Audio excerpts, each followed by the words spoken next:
Hi, everyone. So this is for Module 8, Unit 11, and this is the self-assessment of teaching. So I thought when I was reading this, and I had to give kind of a reflection, what the best way to be, and I thought, why don't I just go through the standards, have a look at them, and kind of just quickly chat about each standard and where I thought I am. So I'm going to quickly share my screen here, and we're going to go through and look at these standards together. So with standard number 1, I did give myself outstanding for the learner development 2 and learning differences.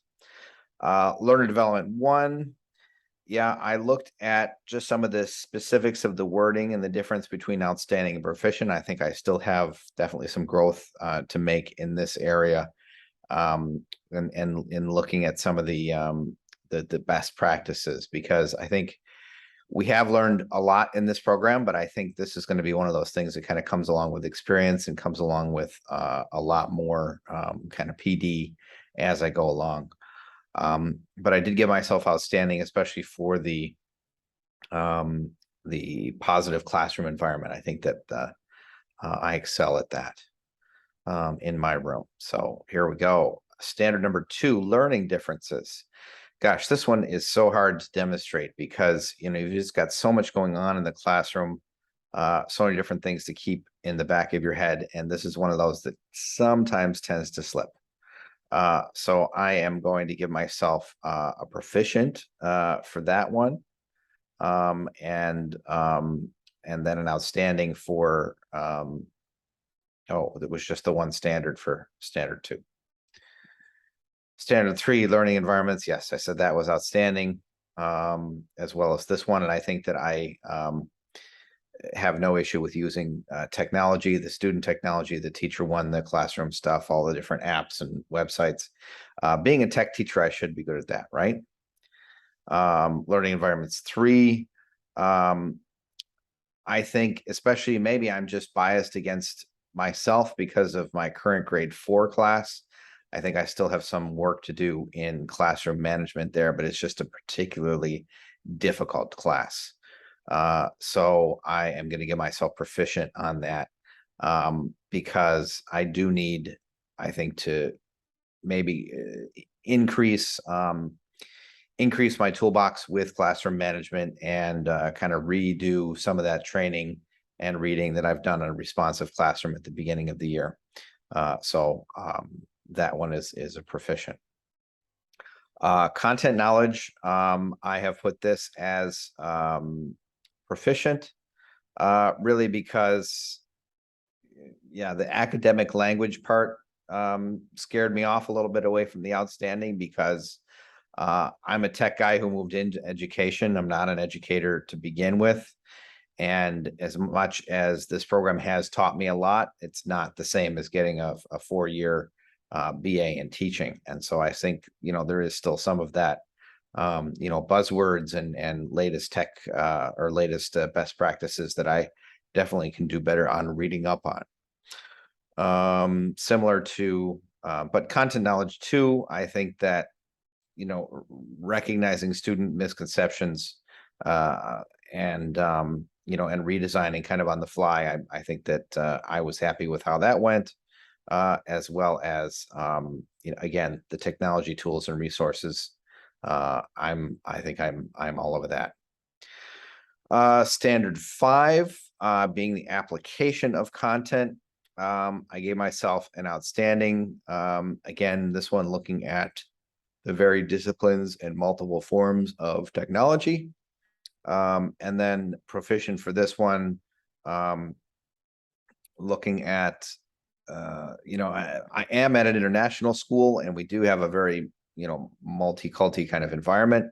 But yeah, it is tricky sometimes to embrace all of that, as it's easy to gloss over just because I don't see it. And I think that's, I don't really care. Like, the student is from Lebanon, and this student is from the US, and this student is from Nigeria. I don't know. I mean, in one way, I treat them all the same. I don't really care where they're from, but I think I could also do better at putting some more references and interesting things in respecting where they're from. I think maybe somewhat easier to do in other subjects, maybe some of the social sciences as opposed to tech, but hey, can always work on it. Assessments. Yeah, this one I've come a long way in. I wasn't actually doing a ton of assessment before, and what I thought I was doing, I wasn't doing very well. So I have learned a tremendous amount about assessment, about the different kinds of assessment, and about how valuable the different kinds of assessments are or are not. Number 6, assessment 2. Yeah, I put myself as proficient there. I think that it's the redesign part that I just think is going to come with more teaching practice. That I think the outstanding would give me a miss on that. And of course, for the assessment, part 3, and this is a big part of the technology that I have at my disposal, using the technology for ESL students and ELL, learners and students of special needs. All of the different technology that I have at my disposal is a strength. Standard number 7, the planning. I gave myself outstanding for those 2, meaning that, yeah, I plan the heck out of a lot of these lessons, which I never have done to that level before. And number 1, it's made me realize that level of planning, while it isn't sustainable, I've learned a lot about it. And I think some of it might even come naturally now that I've done it. Instructional strategies as well, highly on both of them. Just, with the whole student understanding. Oh, sorry. Instructional facilitator, coach, audience. Yeah, I think I'm in good shape there. Moving on to the non-teaching standards, number 9, engaging in PD. Not only am I engaging in PD, I do lead actually some PD at my school, which is in tech from time to time. So, and I do definitely seek out professional learning experiences. So I'm happy with that. And I'm happy with, yeah, the whole, ethics surrounding education, and really you can never say, oh, I'm perfect at this, but you can say I'm open-minded and I always want to learn and I always want to be better. Finally, we are on to standard 10, which is the leadership and collaboration. I think that I've given myself the highest rank for the first 2 questions there. The third one, the mission and vision, that's hard, because I don't want to just put in some link to the mission and vision into my standard 10 project just to kind of tick the box if it isn't meaningful. And the reality is that I suppose I could find some loose link there, but this was really an effort to try and improve behavior, and to try and offer that kind of carrot for students, especially during the warm weather when there's less recreation activities outside. So I gave myself proficient on that one.